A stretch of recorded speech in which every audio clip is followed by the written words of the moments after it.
You are watching Area DMG. Dun, dun, dun, dun, dun, dun. Boom, boom, boom, boom, boom, boom, boom. I'm sorry, this is Q&A. You didn't come here to hear me sing, and I can't sing. Or maybe we did. Hi, you guys. Thank you for coming. I'm really touched that you're here, and I'm happy to answer absolutely any questions within reason that you have to ask. So please, I'll leave the floor to you guys and ask away. Although I can make up stuff, but I prefer to answer the things you're interested in. Who's got a question? Sir in the cool black hat. Thank you. So in the recent Fire Emblem games of Awakening and Fates, you played a number of certain characters. Of the characters of both games, who is your favorite between Awakening and Fates? You're asking me to choose one of my children. My favorite child. I understand. And people ask me, and I really I want to give you guys an answer and a compelling answer, and my answer is boring, but there's so many characters I do, and I like so many different things about them, and particularly in Fire Emblem, they each have such specific personalities, and I'm so sorry, I'm so boring, but I love them all. That's fair. I understand. Thank you. Although, I would like to ask at least one thing. Yeah. Do you have a favorite? Is it possible? Well, my personal favorite of your characters from Fates actually is Hana, actually. I love the small samurai. She's great. She's really cute. Thank you. And just makes me wonder, how do you think she would, I'm just going to say this right now, is there a way you could possibly figure out how to say her confession quote? You know what, their voices are all kind of similar and different, and I would have to hear her again. So when I go into the studio, and even if I'm reprising a character that I've done for a while, unless it's a character that I've spent hours and hours and hours doing, and them, I go into the studio every once in a while and spend 2 to 4 hours on each of them, but it's not, whereas somebody like Nanako or Aigis, that I've spent hours and hours, I can pretty much do their voice anytime. But there's all the League of Legend characters, people ask me to do a quote, and what I like to do is go online and hear one of them first. Oh yeah, that's them, and it'll just trigger me, and then I can do it. So if I did it now, it would sound like me, but it might not sound completely specifically like that character, which is what happens when I go in the studio. When I go in the studio to record anything, what the studio will do is they'll play me a voice ref. And they'll, even if it's a character that I've done for a while, they'll be like, Karen, just want to make sure we stay specifically. And even with Aigis, we would do that, so that Aigis' voice would stay at a specific level, or when I was doing Isha for for StarCraft, Isha's voice was always, I'd walk into the studio and start recording, and they'd say, no, her voice is higher. Because I would start doing Isha like this, and they'd say, no, Karen, her voice is a little higher, let's play you a ref. And it turns out that Isha is more up here. And it makes a difference in terms of when you have the sentences and everything that need to go next to each other.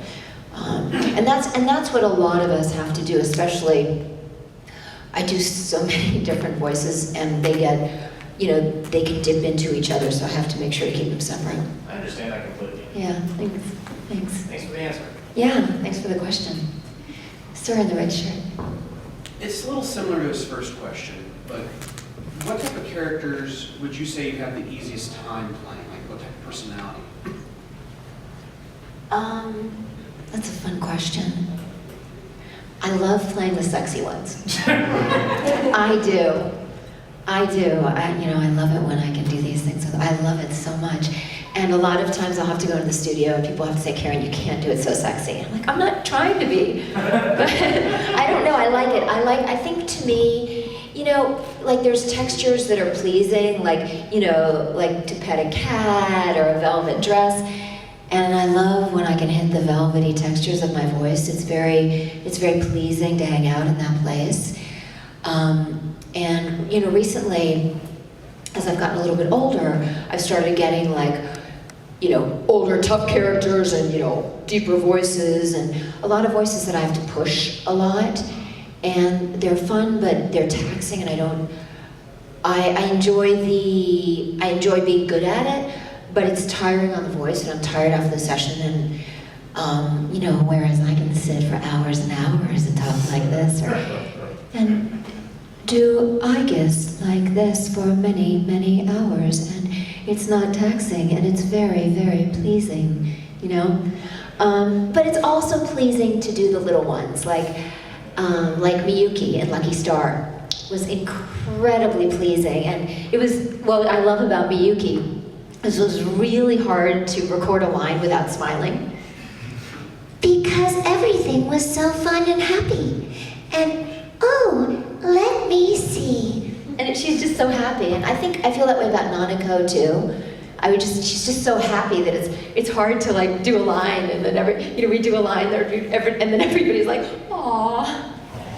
Yeah. And you also did Soy Phone in VHS. Yes. One of the bigger, more angry ones, wasn't it? Soy Phone is tough, and I love her because of that, and I think a lot of people love her just because she's tough ass. I mean, she's cool, and I love playing that tough ass kind of character. But it's a little more tiring on the voice because I have to push it down here and kind of get a chest voice, and then when she yells, it's a little more taxing. So it's not as free and easy, but I still love her. I love her. Yeah. Yeah. Other questions? Sir in the blue hat. With the recent announcement of Code Geass Season 3, if you were offered to play Holland again, would Yes. I'm sorry, what was your question? I was just wondering if you'd play Holland. Yes. I'm sorry, finish your question. That was my question. Let me think of it. Yes. I love Colin so much, and I love Code Geass, and I love the fan base for Code Geass, and I'm just like hoping that A, we'll be able to dub it, and then B, they'll ask me to do it.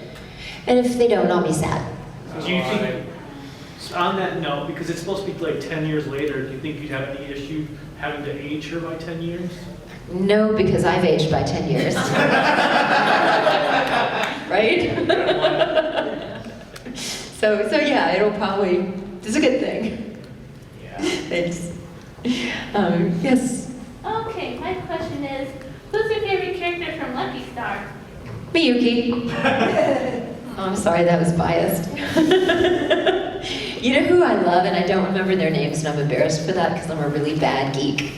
I love the characters that Stephanie Shea played and Sam Riegel played. Oh, The lucky news. The Lucky News.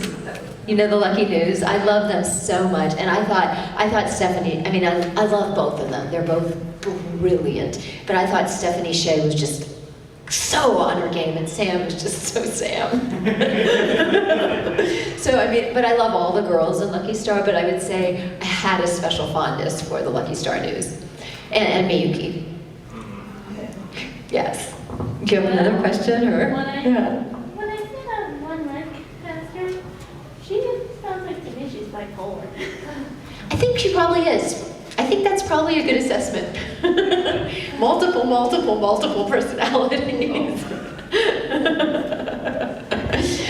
Yeah, she was just so much fun. I mean, she was so good at that, Stephanie Shea. Thank you for the question. Yes? Do you have any pre-recording rituals or superstitions that you follow when you're recording? Like, do you have to chew a Cerberus, or you drink so much water, or the room temperature water, or have to brush your teeth, or have to put on a chapstick, or anything like that? I do the time warp dance. No, I don't. But sometimes if I'm in the studio and in front of the mic, and if somebody says, Karen, could you take a step to the left? And then a step to the right. No, I don't. I usually just try and get there on time. Which obviously I did not succeed at today. I'm sorry, I apologize. Somebody was supposed to accompany me down here, and it didn't work out. If it's early in the morning, and I know I have a session that especially if it's a younger character or something, I'll warm up in my car, which basically just consists of singing. Like I'll just sing like there's some, I was in the Glee Club, and this is embarrassing, but I'll share it with you. I was in the Glee Club in high school, and we would sing a lot of classical music, and so sometimes I'll just sing opera songs in the car where nobody can hear me, and just kind of open up my nasal passages, or sometimes I'll do like,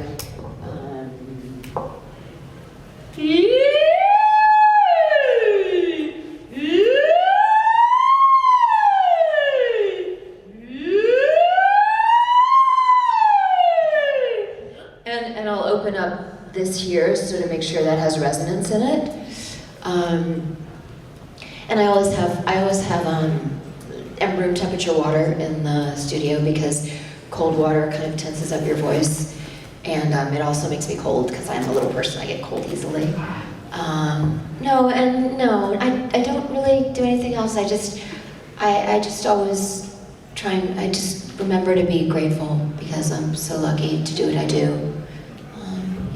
Yeah. In the back, sir.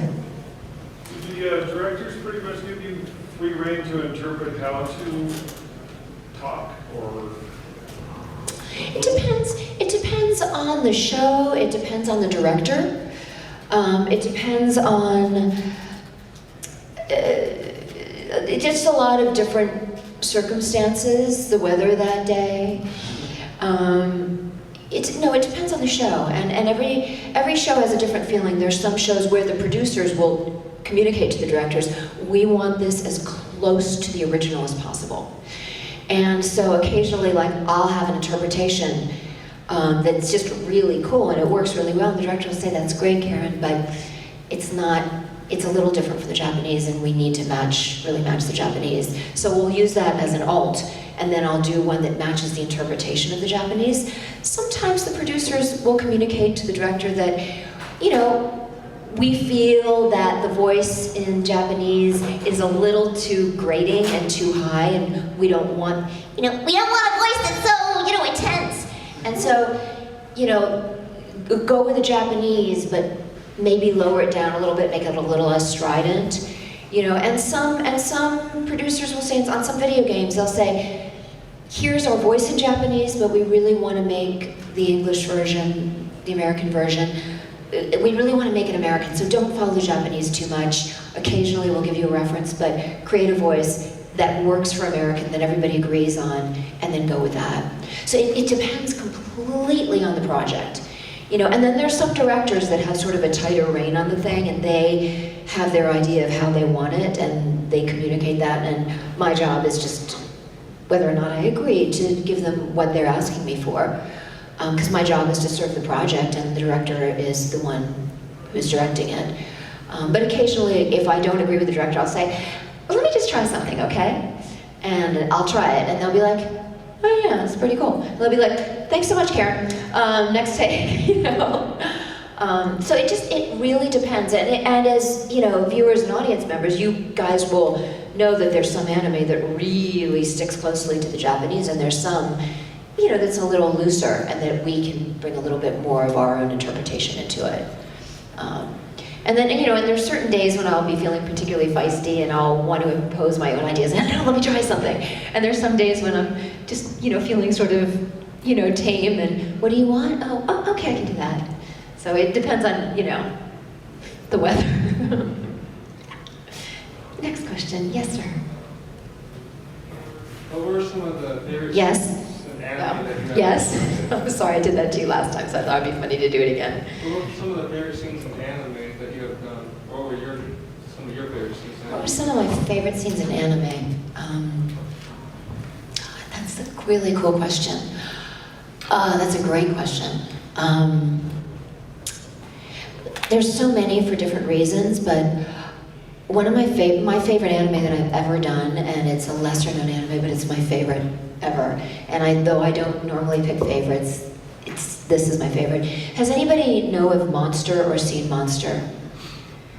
I love that show so much, and there were some really emotional scenes towards the end that Anna had that, like, I have goosebumps right now thinking of it, Anna Nina, and doing those, like, I was sitting in the booth, like, with tears running down my face, like, not, like, trying to cry, but, like, real tears, because I was so taken by the story and about what was happening to her and her conflicts, and so those were some of my favorite to do. Some of the scenes, I like emotional scenes. They're juicy and they touch the soul, I guess. Some of the scenes at the end of the anime for Persona where Nanako is crying, you know, those beautiful ones where you see her head, and I love doing those. It was so sweet. Sigintu in Rose and Maiden, she has some really cool scenes, especially in the prequel, where you get why she was so evil. And I love doing those, especially because I was like, oh, God, I love Sugetu, but why does she have to be such a biatch? And then we did the prequel, and I didn't know anything about it. I was just so moved by what this poor, you know, creature had been through. And I was just really, I loved recording that prequel, and I loved finding out what happened to her. Some of my favorite scenes in Lucky Star with Miyuki, because she's so cute. I loved, oh my God, when Igus talks about wanting to be human, and when she talks about wanting to know, she has all these superpowers, but she would rather lose her superpowers and know what it's like to feel love and feel emotions. I loved recording those. I loved, I just had one and then it fell away. What was that? I'll think of more. There will be more that pop up, and I'll interrupt this program to share more as we go. Yes, other questions, sir? Okay. How do you feel when a series doesn't give enough character development to, say, a character that you like, or a series stops short from, like, in the mangas going on? Bleach would be a fine example of, probably one, obviously you've done. And obviously it also has a really bad lack of character development on a lot of the characters, especially Soybourn. How does that make you feel when you're playing those characters and you don't get to continue with it? That's a really cool question. Well, with Soybourn is interesting. Okay, I'll share something that I've never shared. People love her and think she's super cool. Like I got a lot of people cosplay her, and I get a lot of, on Twitter I'll have fans who'll post stuff of her and post her picture, and I'll have gals who will like Twitter me or message me on my fan Facebook page and just talk about how Soybourn really sort of affected their life and their strength as a woman, girl, and guys think she's cool. And I've always kind of wondered about that because I've always felt that she wasn't developed enough. It's really interesting, and I love her and I love doing her, but I always feel like, I've always wondered why people love her so much when I feel like she was never developed as much as she could be. And she has these tough sides, and then she has her love affair, and then she has her goofy sides, but I do feel like she could be developed even more, and I feel like the fans would love that. And so I've always kind of wondered about that. I don't have any like negative feelings about it, but just always like, people love her so much, it's kind of too bad, because there could be more not depth, but more complexity in her stories. And then there's characters that I think that have been underused, like in Fate Stay Night. I'm forgetting her name right now. You guys probably know my character in Fate Stay Night, with the patch, the eye patch. Somebody will remember her name at some point. You can feel free to blurt it out. But yeah, there are characters that I feel that have been underused, or characters that were just really, really cool that I was like, God, I wish they could come back. In Kill La Kill, my tennis gal, Hakudate. And she was just so much fun. It would be cool if she came back. But it's a cool question, and I do sometimes feel that way. What about when the series stops short? That's the second part of it. Oh, that makes me so sad. Yeah, I mean, I don't know if that many of you know it, but we did this really cool series called Monsuno. Does anybody know about Monsuno? I heard of it. Yeah, it was actually not a real anime because it was anime style, but it was original animation, and we recorded it in the States. Yeah. I'll ask after you're done. Okay, I'll get to you afterwards. We recorded in the States, and we recorded it original, and it was me, Christopher Smith, Cam Clark, Chris Silverstein, and Kirk Thornton. So it was me and four guys, and we recorded 2.5 seasons of 26 episodes, and I recorded every single female in the entire cast.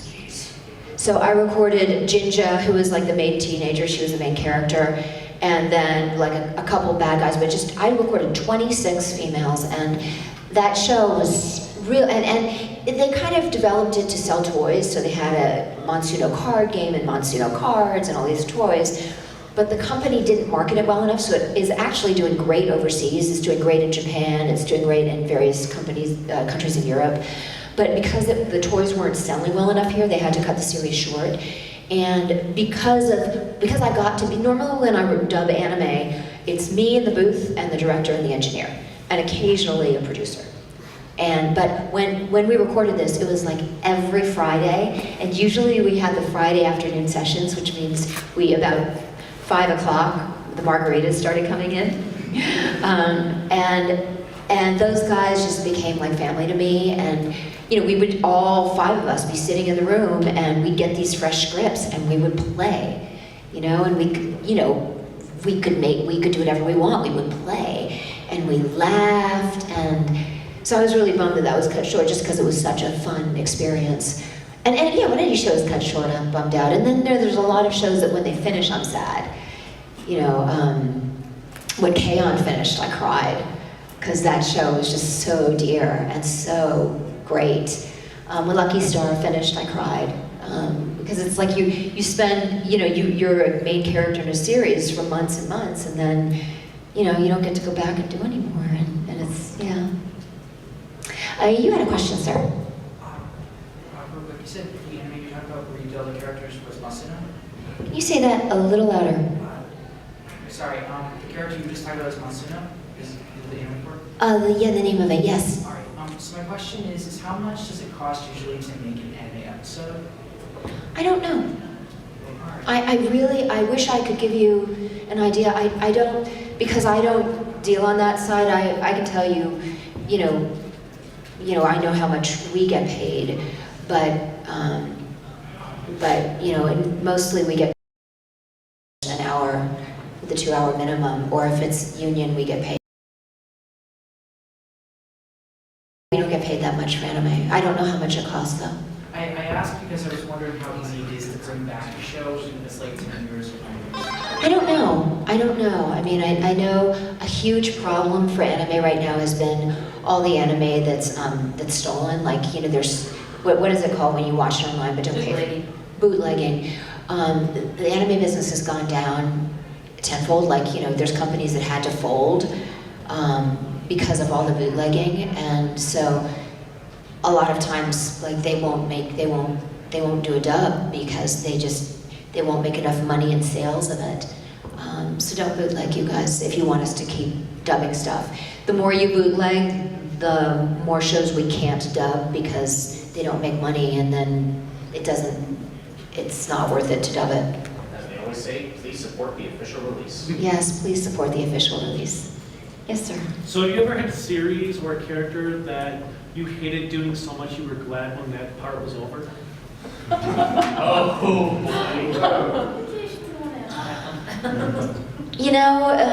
Never a series. No, I've never felt that way. There are some video games where, sorry? The ghouls from Fallout. I have a real affection for the ghouls from Fallout, and I'm really proud of those ghouls. But when the session was over, I was like, thank you, God. After I did that, the first session, I couldn't talk for a few days. Oh. Because they had us not just being the ghouls, because being a ghoul is okay, but when you have to yell as a ghoul, it's really hard in the voice, because if you yell in a higher pitched voice, it's through the nasal passage, and it doesn't push on the vocal cords, but when you yell in a gravelly voice, 15 minutes, is that 10 or 15? 10. It's 10? Yeah. We've been here that long already? Yeah. God, I must have been flapping my mouth way too much. What? Your question? Okay, let me finish the ghoul thing and then I'll get to you, yeah. Yeah, I just, when I have to yell, and I feel the stress in my vocal cords, and I know that I'm like, I'm gonna be talking like this, hi you guys, how are you doing? And it hurts, you know? That's really exhausting. And there was an anime that I did recently, and I won't say what it is, but the studio didn't tell me that that I was gonna be yelling for 2 hours. They didn't tell me. And I came in, and I'm like, really? You didn't think to like send me an email and this is gonna be 2 hours of vocal stress? I'm like, you guys, that's not cool. If I have an audition after this, or if I have to do like a little girl voice, I will literally have to cancel it. I won't be able to do it, and I'll lose jobs. So when that session was over, I was happy just because it was hurting my voice. Mostly, if a session hurts my voice, I'm happy when it's over. But if it sounds really cool at the end, and you know people like it, I still am sort of proud of it. So, yeah. Question?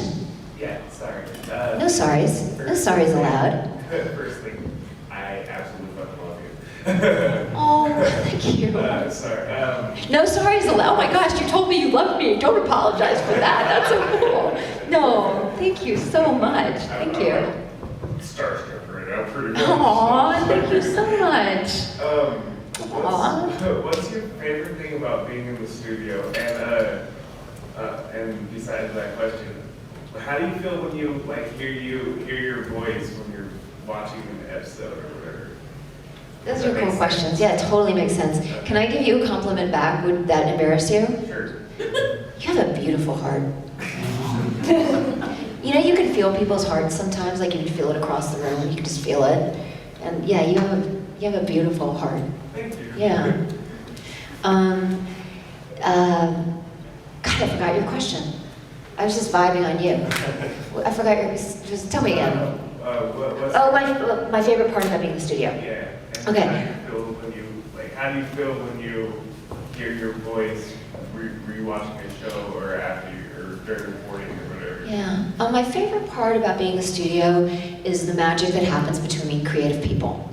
So my favorite part about what I do is getting to interact with other creative people who are often brilliant, and like working with the director and have that director give me a really cool direction and go, oh my God, that was so cool. And then to want to do that direction justice and do that.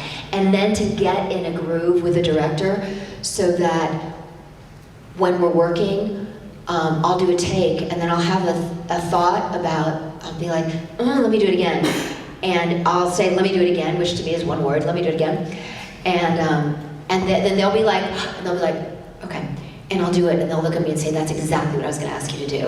And then to have that happen over and over, and the director's like, God, we're in sync. That's exactly what I was gonna ask you to do. And to me, that is so cool. And that's my favorite thing about being on a film or TV set as well, is that magic between creative people. You know, when you get into a studio, you get on set, and there's like an unsaid contract that we don't even know each other maybe, but we want to collaborate to make this as cool and magical as possible. And you know, you get on set with actors that you've never met before, but it's an unsaid thing.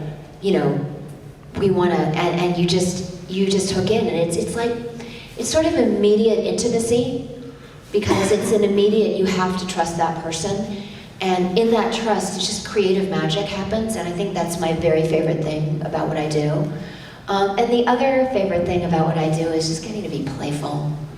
You know, getting to be playful, and being playful in such a way that it brings joy to, you know, to everybody in the studio and hopefully people who hear it. And my other favorite thing about what I do is empowering other people. Like working with a director and being able to say, God, that was a great direction, and have them feeling empowered so that they can trust their own instincts. Like I love getting into a creative place where that person who you're working with knows that you trust them, so that they're creative. You know, because you know when you feel like people trust you, you can be really free creatively, and when you're not sure, like you feel like people are judging you, then your creativity strengths. and to be able to create a space where other people's creativity can be free and their instinct and their intuition can open up is just so fun. You had another question, but I'm going to take his question and then go back to it. Is that okay? Yes, sir. Can you say that a little louder? Sorry. For No apologies allowed. When you do the voice acting for the different characters in a single series, do you often have an engineer alter the voice when you're doing your different voices to make it sound a little bit younger, to make it sound a little deeper, or is that just natural things that voice actors do? Almost all of the time, it's what we do, and our voices are never altered. The only time when it's altered is if our voice goes through a phone, or if they want to make our voice sound like more mechanical for some reason. And occasionally they'll flex something like, you know, if you're on a comm or something like that. But it's very rare that they will change the voice to make it older or younger, and that's just basically what we do in the booth. Remind me of your second question. It's okay, there's only like 5 minutes, so you can take something. No, I want to answer your question. How do you feel when you hear like your voice, like watching an episode of? How do I feel hearing my voice? Yeah, that's a cool question. What I love when, like if I walk into a studio and they'll play me, oh Karen, this is what you did, you know, last year or last week or whatever, and they'll play me a segment, and I'll look at it and I won't recognize myself. And I'll be like, God, that person is good. Oh, that's me. When that happens, that is so, and it occasionally happens. And then otherwise, mostly I'm just critical. Mostly I'll look at it and go, oh, I could have done that better. That part's good, but I wish I could. And I'm a perfectionist, and I'm really critical of myself, which is not necessarily a good thing. But most of the time I'm critical. But occasionally I'll be like, oh, that's pretty good. That's kind of cool. You know, and when that happens, it's really pleasing. Yeah. Anybody else? So you like to hear yourself talk? What? You like to hear yourself talk? Sometimes I do. Yeah. Sometimes I get so sick of my own voice. I get so sick of it. But I do like my voice. I do. There's sometimes when I hear it and it feels strained, and I'm like, oh, that doesn't sound good. But I don't dislike my voice, and that's a nice feeling to have. Yeah. You would raise your hand first, then yes. All right. I know you said you like all your characters. But what character would you say, what type of characters would you say you have the hardest time playing due to, you know, what they make you emotionally feel, or maybe based on the personality? What do you have the hardest time playing? The ones that I have the hardest time playing are the ones that have vocal stress involved, where I have to scream and yell. Just because it's tiring. And really that's all the other things are just really fun challenges to play. So you like playing multiple personalities? I love it. I love crazy characters. I love it so much. Love it. Yeah. Yeah, like give me a drunk, or like, you know, character who's crazy. Oh, and Gurren Lagann, how crazy she was. I mean, I love crazy. Yeah. No, just when I have to yell a lot. And even I'm such a bad geek. Hakugate, and thank you. I was scared of her because she was so loud and intense, and I was afraid I wouldn't be able to hit the intensity. When they get really intense, I'm afraid that like my voice will crack or something, and I'm just challenged by that. But like the emotional or character things, I love taking those on. Yes, sir. Did you have a question? Yes, I did. Basically, I'm just sort of remembering that you played both Kitana and Melina in the Your Mortal Kombat Yes. games, and I just wanted to know 2 things. One, who do you think would win in a fight between the two? And 2, what's your favorite part about speaking like them with each other? Oh, I love them so much. They're both so kick-ass. And I love them both. Like, I love Melina's evilness. It's so much fun to play. But I love Kitana's toughness and nobility. I think it would be a fight to the death. I think they would like die within, you know, a few seconds of each other. I think it would be a fight to the death. Yes. Yeah. Yeah. Yes, ma'am. Well, first thing I want to say is I like Miyuki from Lucky Star. Oh, thank you. And I think you kind of sound like you when you voiced her. Oh, Miyuki is very, very happy that you like her. And if Miyuki was here, she would give you a big hug, and there would be hearts all over the room.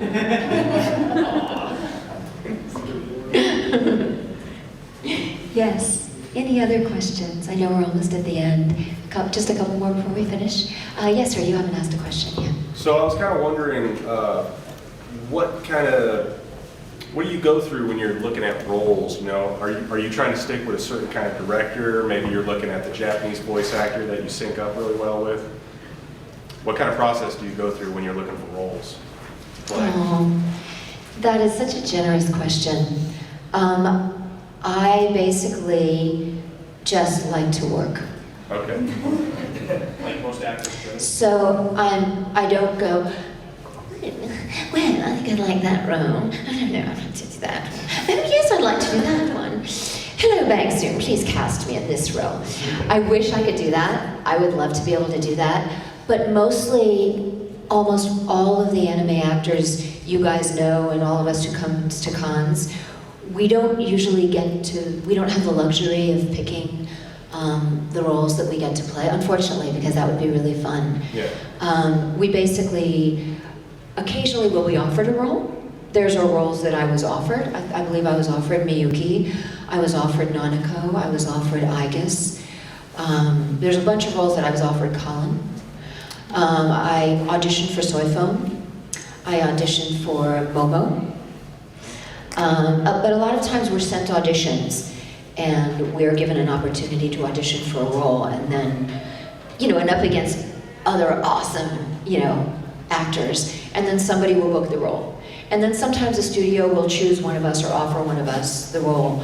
But it's very, very rare that as an anime actor that we can contact a studio or producer and say, may I play this role? I have a feeling there's probably a couple who can do that, but mostly we all just like to work, and we say thank you. We're offered roles and we say thank you. There are some some actors that either they're too busy to accept a role, or again, like if there's vocal stress and they just don't want to do it, they'll turn it down. I've started turning down some that have vocal stress, but mostly we just like to work. Yeah. Yes, sir. I think you were Ryder in Fate Stay Night. Yeah. Ryder, thank you, Ryder. I knew it was like a really simple name, and I'm like, why can't I think of it? Because I'm a bad geek. Thank you, Ryder. Yes. Yeah, I wish she had more. Yeah. Are we done? No, I'm sorry. Yes. You have a question? I just read my watch. You still have just after. Oh, cool. Because it was like 11:15 to 12:15. Yeah. Oh, cool. No, that's great. I was like, God, time-space travel. It felt like it went so fast. Right. Good. Oh, now we have some more time. There was a question over here. Yes, ma'am. You with the glasses. Indie games and visual novels in particular are becoming more and more popular, especially like dating sim kind of games. Is that anything you'd ever be interested in, or is that something Absolutely. you would ever want to be a part of? No, absolutely. I mean, if the game is fun and compelling, and if the creators are cool people, yeah, absolutely. Absolutely, yeah. Yes, sir. What other voice actors or actresses do you actually enjoy working with the most, would you say? God, I love working with all of them. I really do. There are so many talented people out there, and my only frustration is we just don't get to work together that often. Because if I'm in like Lucky Star, amazing people. I mean, Michelle Ruff, Wendy Lee, I mean, all these amazing voice actresses, but I would go into the studio and I'd be alone with the engineer, and it sounds like we're talking to each other and doing scenes together, but we never get to work together. Because in anime, it's just we're there in front of the mic with the director. So it's such a bummer, which is why I love Matsuno so much, because it was original animation. And when it's original animation, we get to be in the room with other amazing, talent. Do you think it should be all together? Well, it's very hard to do anime all together because the nature of the business is we're all so busy. So to get us all in the room at the same time is a very difficult thing to do. It's easier with original animation because we're paid more, but we don't get paid very much for anime. So to have to give up other jobs in order to all be in the room at the same time for something that we're not paid enough for, to let go of other jobs, it's just, we can't afford to do that. But with original animation, where we're paid a union rate or we're paid well for it, then we can prioritize that and show up and be there. Okay. And one thing that's still on that note, anytime you maybe take breaks, do you get with the other people to find out more about their characters, and so that way you can sing better, like kind of breaks or something? Yeah, we don't usually talk to the other actors to get information about their characters. We usually talk to the director. So, the director will say, okay, your character is in love with such and such a character, but they don't love you, and they're sort of snobby. Oh, okay. And so the director will give you information that you need to know about the other characters. But usually when we get to see our other friends, we're passing in the lobby and we just have time to hug them between, say, oh my gosh, how are you? Wendy, oh my gosh, it's so good to see you. I have to go and I have to go and I love you. Okay, we should do lunch sometime. Yes, I would love that. Next week, no. Then we can, let's email each other. Okay, bye. Or we'll get to go out for drinks, but we just usually don't have that luxury, unfortunately. Yeah, but the director has all the information. So, yes, other questions? Yes, sir, in the back. Compared to when you first began to where you are now, are there any characters that you've ever done that you would like a second shot at, like you thought you could do better now? All of them. Yeah, because as I get better, I see what I could have done better, and so it's hard. It's hard for me to watch my own work because I'm so critical of it. I'm just like, oh my god. Occasionally I'll be like, oh, that was good. But like in Monster, I'd probably like to do the whole thing over, and I think I could do it even better. There's so many things that I would love to do over, and even in the studio, we don't have enough money to really get that perfect take. Usually we do a bunch of takes and we have to move on and just get the takes that are, good enough. But usually, and when I finish a series, or even when I finish an episode, then I'll be like, oh my gosh, now I got what's happening in this episode, and I want to go back and do the whole episode again. Yeah. Yes, ma'am. Yeah, you mentioned original animation. How much have you done of original animation, and have you done any movies? Because I've noticed some voice actors in the credits of some of the recent movies doing a walk and stuff. Yeah, I've done a fair amount of original animation, although I can't. I'm not Kari Wahlgren. I would like to be. We all would. But I've done my share, and usually for original animation, there's some projects like Monsuno that I've spent a couple of years doing that I'm just. And then I've done a lot of movies, and a lot of those movies are not necessarily mainstream, not Disney. But I've done a lot of independent animated movies that have just, a lot of them just been beautiful. And I love doing that. And then I've done a lot of bit parts and, original animation TV shows and stuff like that. Yeah, and it's super, super fun. Yeah. Yes, sir. What are some of your favorite quotes from what series you've done? My favorite quotes from what? The series you've done? My all-time favorite, one of my favorite quotes. You want to hear it? Yeah. Oh, okay. Every day's great at your Tunas. Yes. That's my all-time favorite quote. Yes, sir. Not sure if everyone knows this, but you're actually really fluent in French. C'est absolument vrai.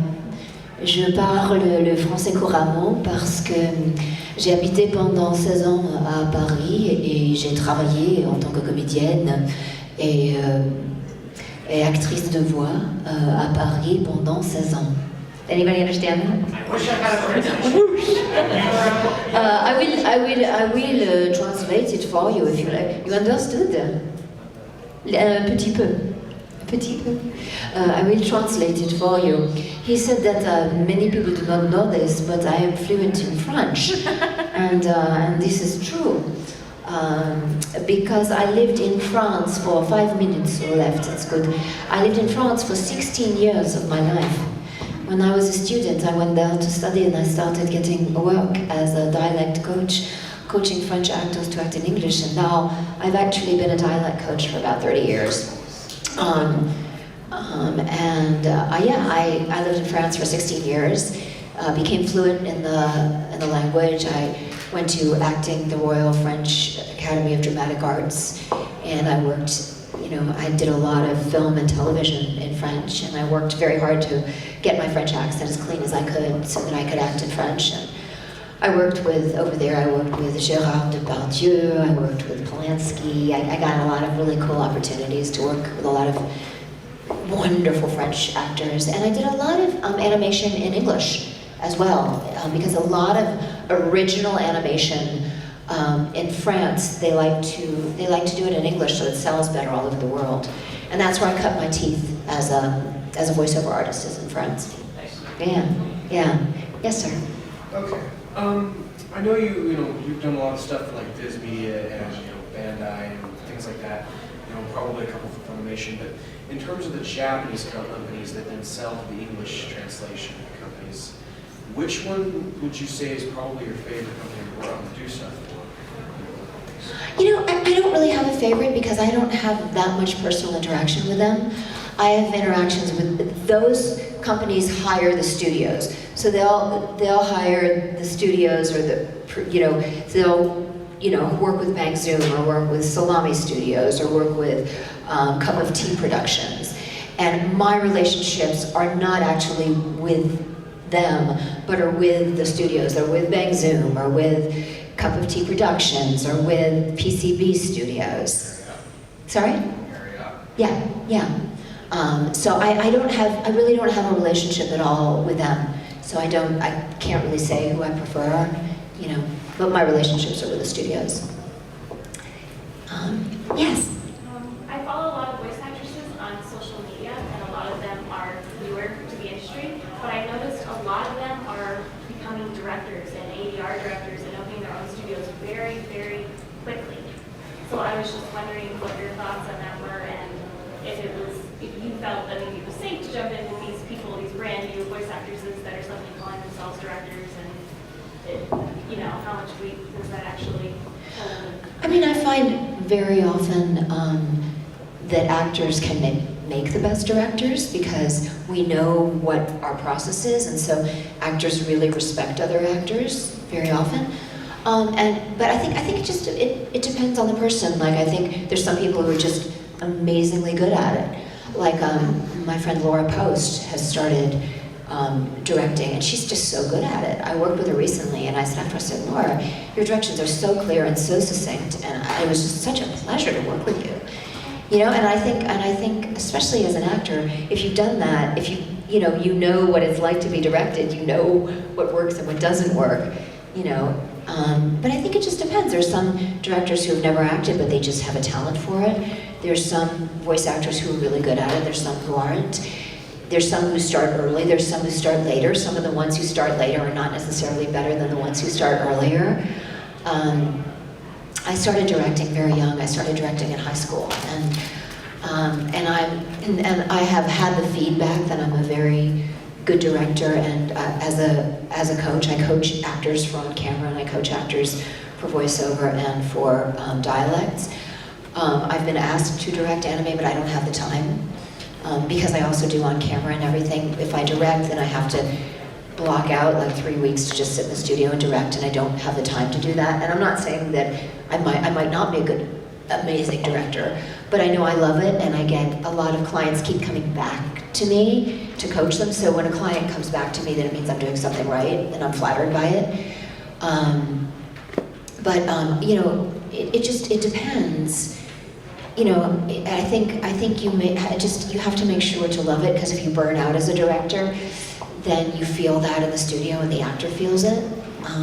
But I think anybody has a right and a place at whatever age to come in, and if they're getting good results, and the series is going well, as long as they're not signing a really cheap rate and undercutting, other people, I think it's a wonderful thing if somebody's good at it.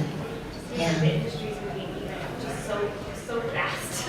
Yeah. Feels Yeah, it does. It moves so much faster even than 5 years ago. Yeah, yeah. You see if there's anybody else who has not asked a question who wanted to ask one. Okay, last questions. Yes? Okay. I know a lot of fans typically hate these, and most of the time they're quite bad. But what's your opinion on fillers? I know it obviously means more money for you. What is your opinion on what a filler actually does for a series? Filler? What's a filler? Okay, filler episode, meaning non-canon, not from the original source. Oh, a filler, okay, yeah. I don't really have an opinion. I think that if they're fun and people enjoy them, then, all the power to it. If it's sort of like, if it's because the writers didn't have any ideas, and I mean, I sometimes really enjoy recording them. Sometimes they feel sort of silly and they don't have a purpose. But I don't have any strong opinions about them. I think it's also it's a Japanese thing that they enjoy, a cultural thing as well, because they don't happen as much in in American animation. So, yeah. Any last questions? Because I think we're probably pretty close to done. I'm getting the sign that we're done. All right, one very last question over here, and then, yes, sir. So I'm a pretty big fan of One Piece, clearly, and I was wondering if you've if you've done any roles, auditioned for any of the roles in One Piece, because you need to be in that show. Thank you. I am not, and I don't know where they're doing it. It might be That's Texas. It's Texas. Yeah. Well, it's kind of a combination. Well, though. they can, I mean, some of their directors. I can, we can fly over there. I don't tend to do that as much, again, just because of my on-camera work. I stay closer to Los Angeles to do that. But I thank you for the compliment, and if I was offered a role, I would love to do it. Thank you. I just want to thank you guys for being here and being curious and generous, lovely audience, and just want to encourage you to follow your dreams. I have a postcard that has my social media addresses on it, and I'll put it out here, and you can contact me, and if you have any other questions or anything like that, you can feel free to tweet me, and if your artists have any artwork, feel free to tweet it to me, and I'll repost it for you. All right, thank you guys.